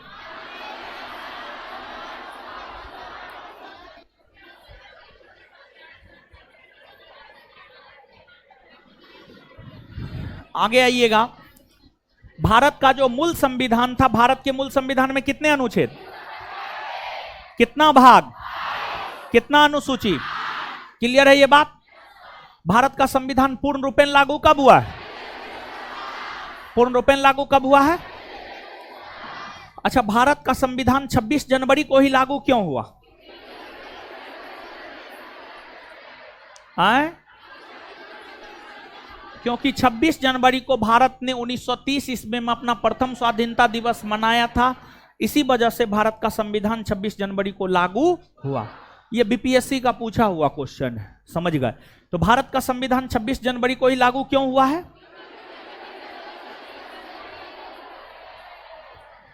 संविधान सभा की अंतिम बैठक कब हुई है? 24 जनवरी 1900। संविधान सभा की अंतिम बैठक कब हुई है? संविधान सभा की अंतिम बैठक कब हुई है? संविधान सभा की अंतिम बैठक कब हुई है? 24 जनवरी 1950। इसके बाद आगे बताइएगा, भारत के राष्ट्रगान के तौर पर जनगण मन को कब स्वीकृति दी गई? 24 जनवरी 1900। भारत के राष्ट्रगीत के रूप में वंदे मातरम को कब स्वीकृति दी गई? भारत के प्रथम राष्ट्रपति डॉक्टर राजेंद्र प्रसाद को कब बनाया गया? 24 जनवरी 1900। 24 जनवरी 1900। क्लियर है ये बात? चलिए दीजिए तो जी नोट, इसी में लिखिएगा। लिखिएगा अलग कॉपी में है, उसी में लिखना है, उसी में लिखना। आप कौन सी में कॉपी में लिखते हैं आप? हाँ ठीक है, तब लिखिए तो एक आध गो पॉइंट कुछ लिखाते हैं।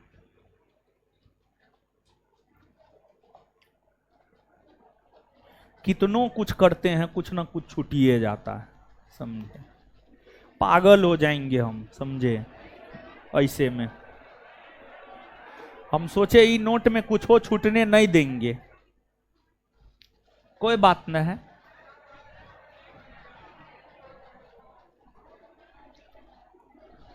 लिखिए,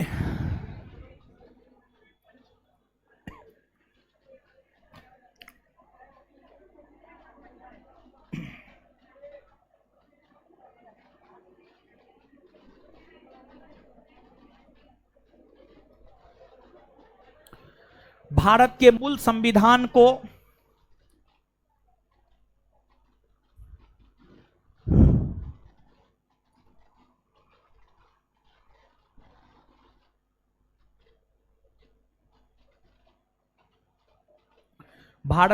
संविधान को हीलियम गैस में,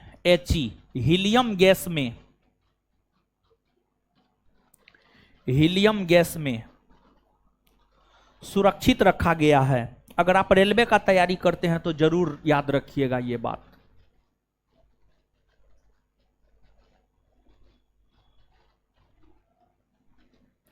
हीलियम गैस में सुरक्षित रखा गया है।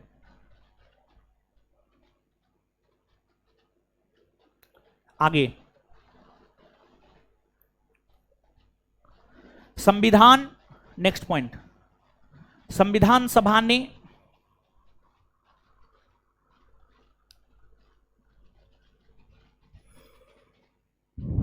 अपनी 7वीं बैठक के दौरान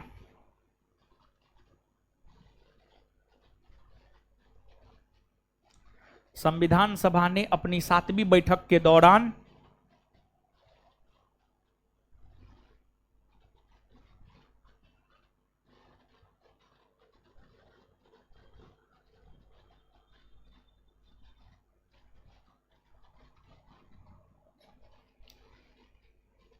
महात्मा गांधी को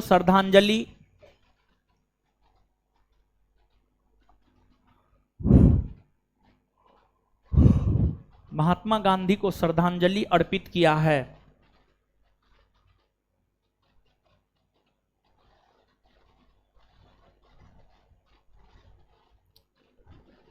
नेक्स्ट पॉइंट,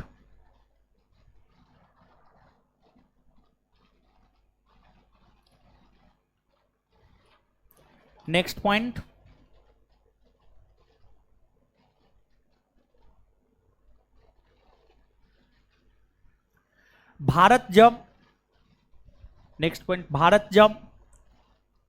राष्ट्रमंडल का सदस्य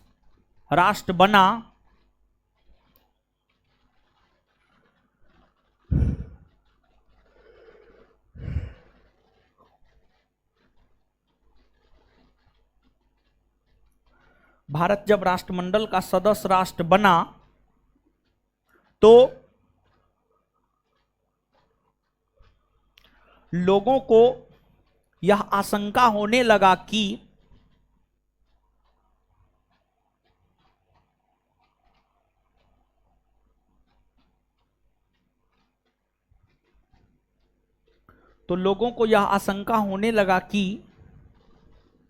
कहीं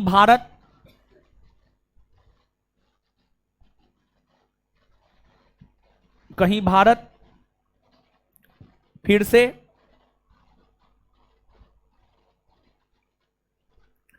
ब्रिटेन का गुलाम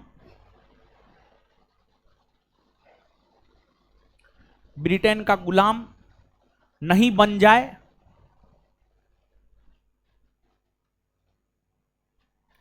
कहीं भारत फिर से ब्रिटेन का गुलाम नहीं बन जाए, इस आशंका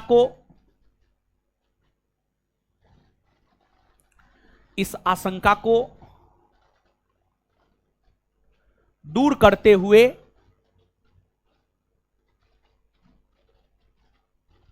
के बाद इन्वर्टेड कोमा, राष्ट्रमंडल की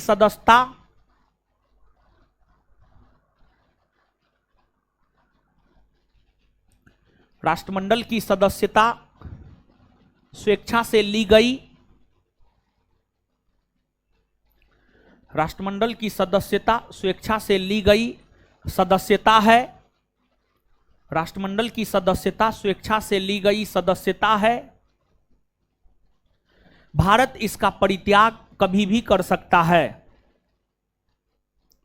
भारत इसका परित्याग कभी भी कर सकता है।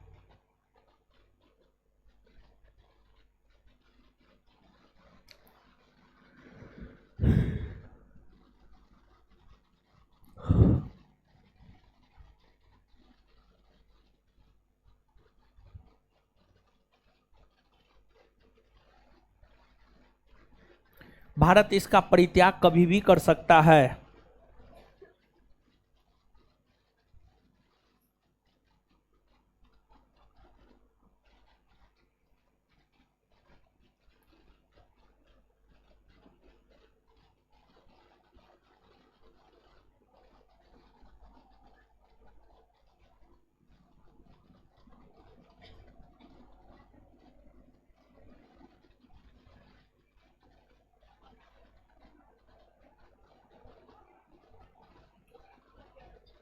एक और पॉइंट लिखिए, संविधान के मुख्य प्रारूपकार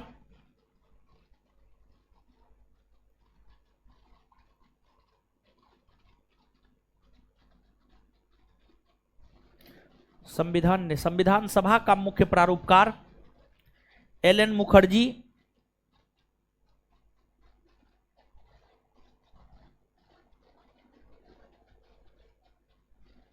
को बनाया गया था। एल.एन. मुखर्जी को बनाया गया था। नेक्स्ट पॉइंट,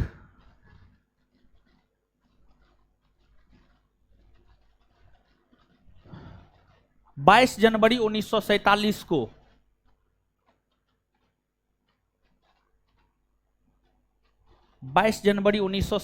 को संविधान सभा ने 22 जनवरी 1947 को संविधान सभा ने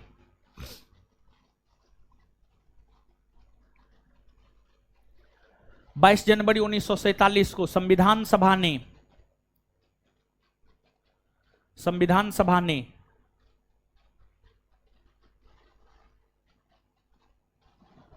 यह प्रस्ताव पारित किया कि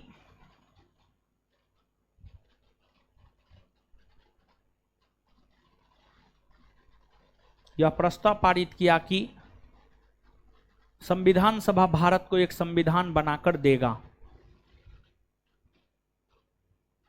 22 जनवरी 1947 को संविधान सभा ने एक प्रस्ताव पारित किया कि संविधान सभा भारत को एक संविधान बनाकर देगा। संविधान सभा भारत को एक संविधान बनाकर देगा।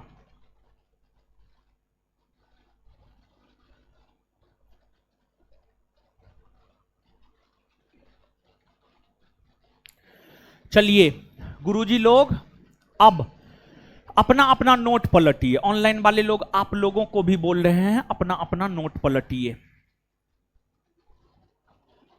नोट पलटिए। इसमें कॉलम में जितना चीज है ना उसको एक बार याद करवाते हैं, समझे? क्या विचार? कॉलम में जितना चीज है सब महत्वपूर्ण है, इसको याद करवाते हैं।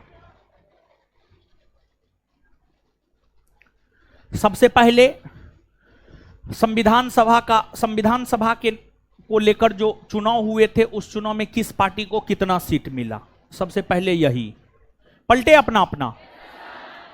संविधान सभा के गठन को लेकर जो चुनाव हुए उसमें सबसे बड़ी पार्टी कौन बनी थी? कांग्रेस ना। सबसे बड़ी पार्टी कौन बनी? कांग्रेस को कितना सीट मिला? कांग्रेस को कितना सीट? मुस्लिम लीग, यूनियनिस्ट मुस्लिम पार्टी, यूनियनिस्ट शेड्यूल कास्ट, कृषक प्रजा पार्टी, शेड्यूल कास्ट फेडरेशन, सिख, कम्युनिस्ट पार्टी और स्वतंत्र कितने? 8 ना। अब संविधान सभा में हर समुदाय के लोग थे ना, हो हिंदू मुस्लिम सिख ईसाई सब ना थे, तो संविधान सभा में हिंदू समुदाय के लोगों की संख्या, हिंदू समुदाय, मुस्लिम, अनुसूचित जाति, भारतीय ईसाई, पिछड़ी जनजाति, सिख, एंग्लो इंडियन, पारसी, महात्मा गांधी संविधान सभा में शामिल थे? नहीं ना। संविधान सभा में महिला सदस्य कितनी? महिला सदस्य पहली, दूसरी, तीसरी, चौथी, पांचवी, छठी, सातवीं, आठवीं, नौवीं, 10वां, 11वीं, 12वीं, 13वीं, 14वीं, 15वीं। एक बार फिर से, संविधान सभा में कितना महिला सदस्य? पहला नाम, दूसरा नाम, तीसरा नाम, चौथा, पांचवा, छठा, सातवां, आठवां, नौवां, 10वां, 11वां, 12वां, 13वां, 14वां, 15वां। चलिए अब आइए बड़ी और छोटी समिति के अध्यक्ष। ठीक है, आइए बतलाइए। संघ शक्ति समिति के अध्यक्ष, संघ शक्ति समिति के अध्यक्ष, संघीय संविधान समिति के अध्यक्ष, संघीय संविधान समिति का अध्यक्ष, प्रांतीय संविधान समिति का अध्यक्ष, प्रांतीय संविधान समिति का अध्यक्ष, प्रारूप समिति का अध्यक्ष, प्रारूप समिति का अध्यक्ष, मूल अधिकार एवं अल्पसंख्यकों संबंधी परामर्श समिति का अध्यक्ष, मूल अधिकार और अल्पसंख्यकों संबंधी परामर्श समिति का अध्यक्ष, मूल अधिकार उप समिति का अध्यक्ष, मूल अधिकार उप समिति का अध्यक्ष, अल्पसंख्यक उप समिति का अध्यक्ष, अल्पसंख्यक उप समिति का अध्यक्ष, प्रक्रिया नियम समिति का अध्यक्ष, प्रक्रिया नियम समिति, राज्यों से समझौता करने वाली समिति, राज्यों से समझौता करने वाली, संचालन समिति का अध्यक्ष, संचालन समिति का अध्यक्ष, सदन समिति का अध्यक्ष, सदन समिति का अध्यक्ष, सदन समिति का अध्यक्ष, कार्य संचालन समिति का अध्यक्ष, वित्त एवं कर्मचारी समिति का अध्यक्ष, राष्ट्रीय ध्वज संबंधी तदर्थ समिति का अध्यक्ष, राष्ट्रीय ध्वज संबंधी तदर्थ समिति का अध्यक्ष, प्रारूप संविधान की जांच के लिए विशेष समिति का अध्यक्ष, प्रारूप संविधान की जांच के लिए विशेष समिति, संविधान सभा के कार्यों के लिए समिति का अध्यक्ष, संविधान सभा के कार्यों के लिए समिति का अध्यक्ष, प्रत्यायक समिति का अध्यक्ष, सर्वोच्च न्यायालय के लिए तदर्थ समिति का अध्यक्ष, भाषाई प्रांतीय आयोग के अध्यक्ष, भाषाई प्रांत आयोग के अध्यक्ष, मुख्य आयुक्तों के प्रांतों के लिए समिति, प्रेस दीर्घा समिति का अध्यक्ष, नागरिकता पर तदर्थ समिति का अध्यक्ष, संघीय संविधान के लिए वित्तीय प्रावधानों समिति। भारत के राष्ट्रध्वज के तौर पर तिरंगा को कब स्वीकृति दी गई? कब स्वीकृति दी गई है? भारत राष्ट्रमंडल की सदस्यता कब लिया? भारत राष्ट्रमंडल की सदस्यता कब लिया? राष्ट्रगान को कब स्वीकृति दी गई? राष्ट्रगीत को कब स्वीकृति दी गई? राजेंद्र प्रसाद को भारत का प्रथम राष्ट्रपति कब चुना गया? क्लियर है? चलिए, इस प्रकार आपका चैप्टर नंबर 2 भी समाप्त हो गया। ठीक है, अब आगे जो है कल से चैप्टर नंबर 3 की शुरुआत करेंगे। भारतीय संविधान की विशेषता होगा चैप्टर नंबर 3, वही होगा। अब जो है चैप्टर 1 में आप लोगों को जो डाउट था वो डाउट हमको मिला है, समझे? मिला है, हाँ मिला है। ऑनलाइन वाला है लड़का, इसी में ऑनलाइन वाला लिखा है। तुम क्या इसे टाइम कटवा जैसे काम किया है?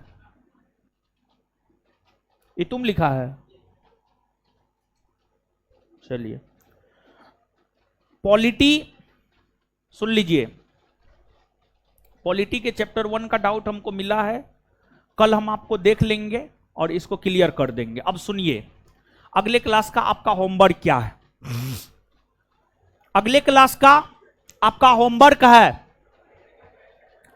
पॉलिटी चैप्टर 1 और चैप्टर 2 के थ्योरी को याद करके आना है। पॉलिटी चैप्टर 1 और चैप्टर 2 के थ्योरी को याद करके आना है, थ्योरी। कल चैप्टर 1 के डाउट को क्लियर कर देंगे, तब ऑब्जेक्टिव देंगे, तब ऑब्जेक्टिव देंगे। 2 4 5 डाउट है, 10 गो डाउट है हमको लगता है, उसको देख लेंगे कल, डाउट बता देंगे, तब ऑब्जेक्टिव देंगे। बात समझे हो? तो और हां, कल जब हम सवाल पूछेंगे, जो जवाब दे दीजिएगा उसको इनाम के तौर पर चॉकलेट देंगे, समझे? चॉकलेट देंगे इनाम के तौर पर। 10 रुपया वाला, ज्यादा महंगा न, ठीक है? अभी तो बहुत 5 रुपया वाला, अच्छा ठीक है, 10 रुपया वाला, समझे? आए तो ठीक है। होमवर्क क्या है कल का पता चला? क्या है? पॉलिटी चैप्टर 1 और चैप्टर 2 का पूरा थ्योरी। फिर इसके बाद जो है तब आगे चल करके जो है फिर ऑब्जेक्टिव एक रोज दे देंगे। फिर आगे जो है बायोलॉजी में भी खत्म ही हो जाएगा, एक चैप्टर लगभग खत्म होना चाहिए, फिर बायोलॉजी का दे देंगे। आप देख रहे हैं हम आपको पढ़ाते जा रहे हैं और होमवर्क के थ्रू जो है रिवीजन भी आपका होते जा रहा है। तो ये जो होमवर्क देते हैं आप चीजों का बार बार रिवीजन कर सके, इसी वजह से होमवर्क देते हैं। तो आप चीजों का बार बार रिवीजन करते रहिए, जितना ज्यादा रिवीजन कीजिएगा उतना ज्यादा लाभदायक आपको आपके लिए होगा, समझे? तो कल का जो होमवर्क है दीजिए, चैप्टर नंबर 3,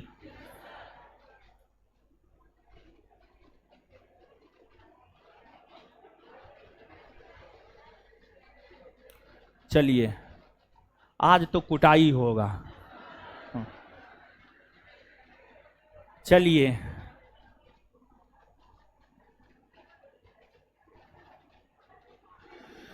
आराम से बताइए, बेहिचक होकर के। आर्थिक विकास की माप के लिए सबसे उपयुक्त सूचकांक है, बताइए? प्रति व्यक्ति, अपने मन से बोले, बैठ जाइए। ए चश्मा बोला, ए चश्मा खड़ा होइए उधर, व्हाइट टी शर्ट, हाँ जोर से बोलिएगा, इधर आ जाइए, आगे आइए।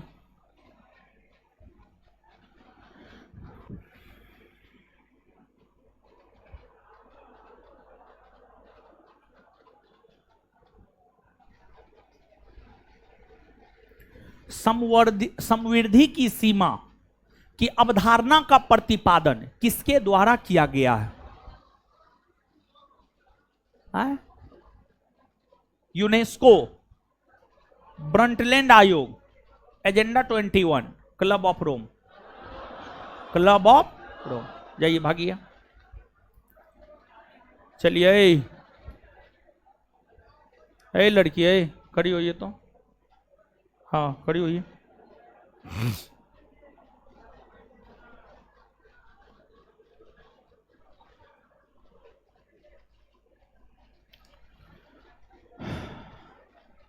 सतत विकास से क्या तात्पर्य है? क्या बोल रहे हैं? पर्यावरण। सतत विकास से तात्पर्य है पर्यावरण। क्या है तात्पर्य? पर्यावरण। ऑप्शन, पर्यावरण तो ऑप्शन में हाइयो न है, एक नंबर की नमूना है। ऑप्शन अब कहां से? लड़की खड़ी होइए, घर पे पढ़ने के टाइम में पढ़ेगी ना।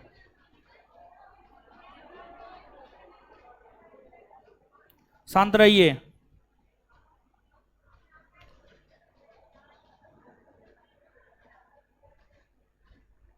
लड़का, चश्मा वाला के बगल में व्हाइट टी शर्ट, आइए तो, आइए इधर आइए। पढ़ना लिखना 22.5।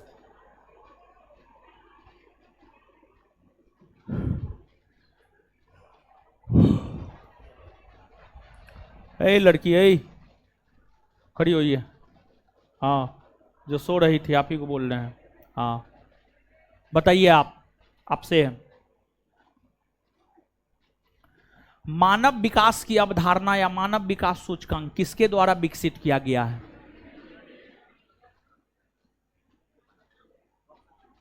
ऑप्शन न है। चलिए आप बताइए। राज्य स्तरीय मानव विकास रिपोर्ट जारी करने वाला प्रथम राज्य है? शांत रहिए।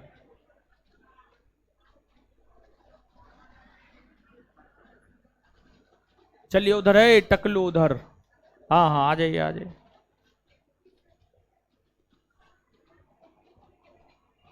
हाँ तो अब तो बोलबे नहीं कीजिएगा,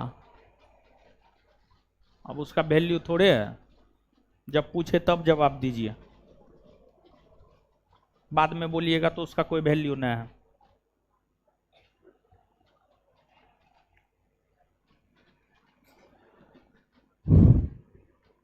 वर्ल्ड डेवलपमेंट रिपोर्ट का प्रकाशन कौन करता है?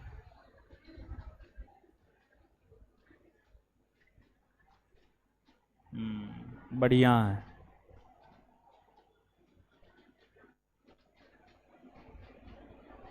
खड़ा होइए आप, बताइए। विश्व की पर्यावरण समस्याओं के अध्ययन हेतु संयुक्त राष्ट्र संघ ने किस वर्ष ब्रंटलैंड कमीशन नियुक्त किया है? बैठ जाइए।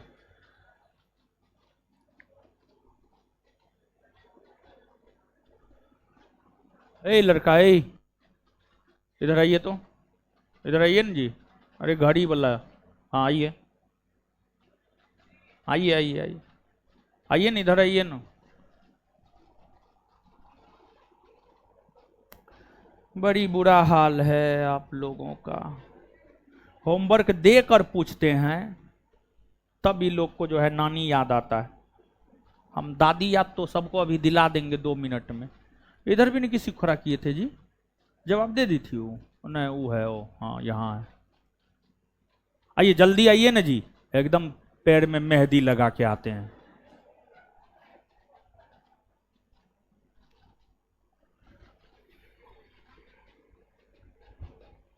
संयुक्त राष्ट्र विकास कार्यक्रम की मानव विकास रिपोर्ट में भारत को किस श्रेणी में रखा गया है?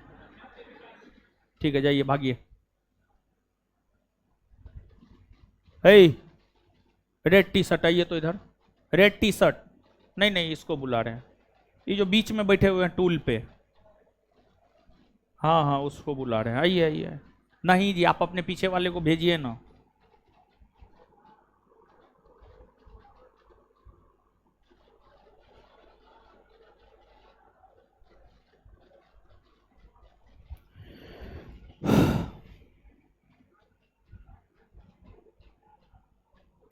वर्ल्ड इकोनॉमिक आउटलुक का प्रकाशन कौन सा संगठन करता है? ठीक है, रहिए खड़ा यहां पे। हे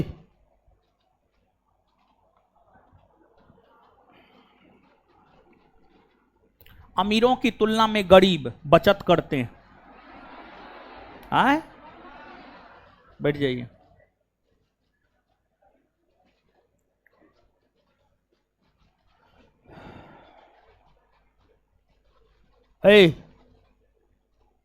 उधर खड़ा होइए तो, खड़ा होइए उधर, उधर आप ही को बोल रहे हैं। अरे उधर उधर, आप अपने पीछे वाले को दिखाइए ना। हाँ बताइए।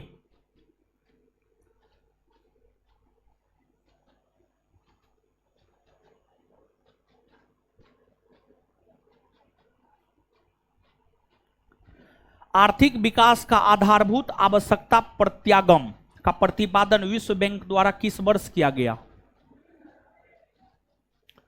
आर्थिक विकास का आधारभूत आवश्यकता प्रत्यागम का प्रतिपादन विश्व बैंक द्वारा कब किया गया? 1970 में किया गया है। कब किया गया? 1970। तो आप कहाँ बोले? बोली थी जी, आवाज कहाँ सुनाई दिया हमको? अगल बगल वाली बोली थी जी, नहीं बोली थी? बोली थी। जोर से बोलना चाहिए आपको। चलिए दूसरा क्वेश्चन जवाब दीजिए।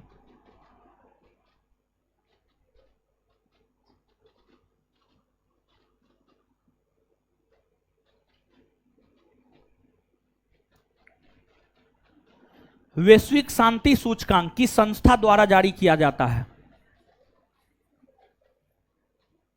आंसर ऑप्शन सुनिए। संयुक्त राष्ट्र संघ, institute of economics and peace, विश्व बैंक, विश्व आर्थिक मंच। 2 नंबर, बैठ जाइए। चलिए, आप लोग का क्या किया जाए? आरती उतारा जाए? लाज शर्म होता है? हैं? पढ़ा लिखा कीजिए, समझ गए? भागिए, बैठ जाइए। चलिए, मिलते हैं अगले क्लास में। धन्यवाद सभी लोगों का।